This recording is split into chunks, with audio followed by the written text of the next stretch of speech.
ரொம்ப நாளாக டிஸ்கஸ் பண்ண ட்ரிப்பு திடீர்னு சாயந்தரம் 6 மணிக்கு டிஸ்கஸ் பண்ணி நைட்டு 12:30 மணிக்கெலாம் வீட்டிலேருந்து கிளம்பிட்டோம். மறுநாள் காலைல 6 மணிக்கு புதுக்கோட்டை தாங்க தாண்டி இருந்தோம். ரொம்ப நேரம் ட்ராவலுக்கு அப்புறம் காலையில் 10 மணிக்கு ராமேஸ்வரம் ரீச் ஆகிட்டோங்க. அங்கே இறங்கி அங்கே இருந்த சீனரிஸ்லாம் பார்த்ததுக்கப்புறம் உடம்புல இருந்த டயர்ட்லாம் தானாக போச்சுங்க. ஒரே நேரத்தில் நல்ல நல்ல சீனரிஸும் பார்க்கணும், அப்படியே கோவிலையும் பார்க்கணும் அப்படின்னா நீங்கள் போக வேண்டியது கண்டிப்பாக ராமேஸ்வரம் தாங்க. பாம்பன் பாலத்தை பார்த்து நின்று ஃபோட்டோஸ்லாம் எடுத்துகிட்டு உடனே கிளம்பிட்டோங்க. ஏன்னு கேட்குறீங்களா? இந்த போலீஸால தாங்க.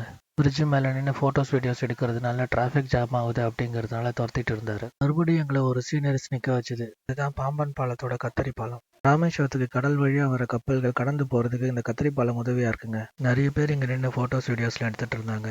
நாங்களும் எடுத்துக்கிட்டோங்க. கொஞ்ச நேரம் அங்கே நின்று பாம்பன் பாலத்தோட வியூ பாயிண்ட்லாம் பார்த்துட்டு ரோடை கிராஸ் பண்ணி போய் பார்த்தா அவ்வளோ போட்ஸ் கப்பல்லாம் நின்றுட்டு இருந்துச்சுங்க. செம்ம சீனியர்ஸ்ங்க. ஃபுல் வீடியோ டிஸ்கிரிப்ஷனில் கொடுத்துருக்கேன், கண்டிப்பாக பாருங்கள், உங்களுக்கு பிடிக்கும். தேங்க்யூ.